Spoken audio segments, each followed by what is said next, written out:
মানুষ চিনতে কি আর আয়না লাগে? মানুষ চেনার জন্য জীবনে খারাপ সময় যথেষ্ট।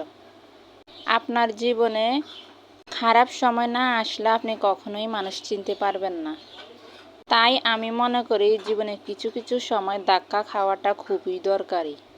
আমাদের জীবনে খারাপ সময় যদি না আসে, জীবনে যদি আমরা কোনোদিন ধাক্কা না খাই, তাহলে আমরা বুঝতেই পারি না আমাদের আসলে কে আপন কে পর। বিপদে পড়ে দেখবেন আসলেই কে আপনার আপন কে আপনার পর। বিপদের সময় যে আপনার পাশে থাকে, আপনাকে সঙ্গ দেয়, সেই হলো আপনার আপনজন।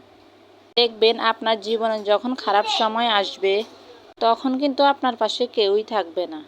বন্ধু বান্ধব বলেন কিংবা আত্মীয় স্বজন বলেন, এমনকি পরিবারের মানুষগুলোও আপনার থেকে দূরে সরে যাবে যখন আপনি একটি বড় অসুবিধায় পড়বেন। বাহিরের মানুষকে আর কি বা বলবেন? বিপদে পড়লে আপনার ঘরের মানুষই তো আপনাকে সাহায্য করবে না, বরং মজা নিবে দূর থেকে। তাই আমি মনে করি জীবনে উন্নতি করতে হলে বড় ধরনের ধাক্কা খাওয়াটা খুবই দরকার।